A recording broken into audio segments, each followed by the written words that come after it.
Welcome in class 11th। आज हम देखेंगे केमिस्ट्री का इंट्रोडक्शन। क्लास 10th में जो केमिस्ट्री है और जो क्लास 11th में जो केमिस्ट्री है, दोनों में काफ़ी ज़्यादा डिफरेंस है। यहाँ जो हम केमिस्ट्री पढ़ते हैं उसके कुछ सब ब्रांचेस भी हो जाते हैं। आई थिंक आप इनको जानते होंगे, इनऑर्गेनिक केमिस्ट्री, फिर हम पढ़ते हैं ऑर्गेनिक केमिस्ट्री, और लास्ट की जो ब्रांच है केमिस्ट्री की वो है फिज़िकल केमिस्ट्री। जैसे और इनऑर्गेनिक केमिस्ट्री में हम पढ़ते हैं जैसे वो कंपाउंड्स जो कार्बन से अलग होते हैं।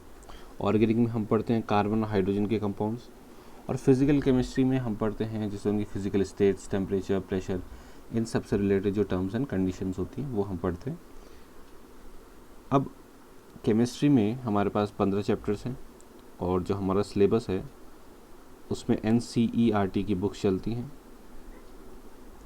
NCERT की 2 बुक्स हैं, पार्ट 1 और पार्ट 2।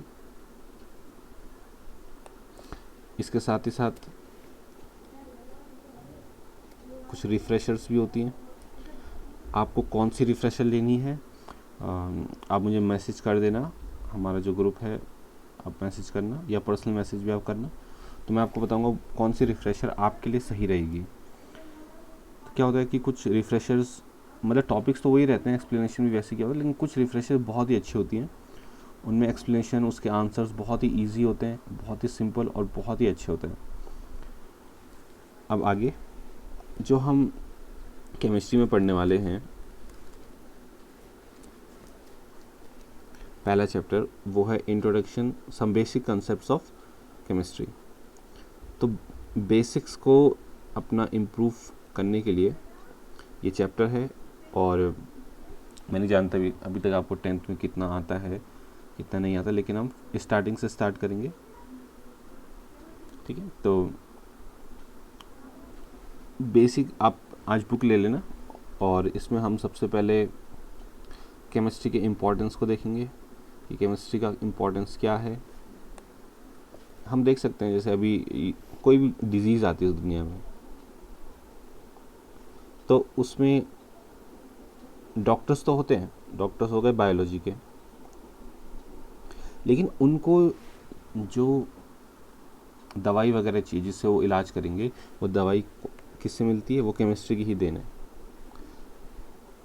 आजकल तो लोग डॉक्टर पे नहीं जाते, सीधे मेडिकल स्टोर पे जाते हैं।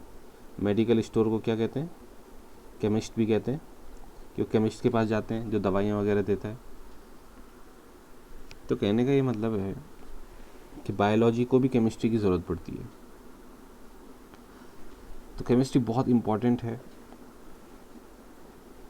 एग्रीकल्चर के भी उसमें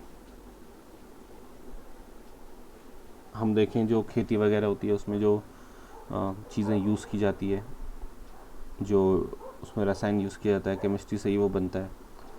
जो हमारी ज़िंदगी पूरी केमिस्ट्री से घिरी हुई है। टूथपेस्ट से लेकर सुबह उठते हैं तो ब्रश वगैरह किया, फिर जितनी भी चीज़ें आ रही हैं मार्केट में, जितने भी फैशन की चीज़ें, क्रीम, पाउडर, फेस वॉश, ये सब केमिस्ट्री का ही देन है। जो भी चीज़ हम यूज़ मोबाइल भले उसमें बहुत सारी टेक्नोलॉजी लगी हुई है, लेकिन उस चीज़ को बनाने के लिए केमिस्ट्री की ही एक ब्रांच होती है, उसको कहते हैं पॉलीमर्स। उसके थ्रू उसकी चिप बनाई जाती है, सिलिकॉन की चिप। तो केमिस्ट्री का जो स्कोप है वो बहुत ज़्यादा वास्ट है, और बिना केमिस्ट्री के ना फिज़िक्स चल सकती है ना बायोलॉजी चल सकती है। तो हम इसका जो बेसिक्स है वो कल से देखेंगे, ठीक है। सेकेंडली जो ग्रुप है उसमें और जो जानकारी है उसको भी आप देखना, मैं कुछ और उसमें आज मैसेज भेजूँगा।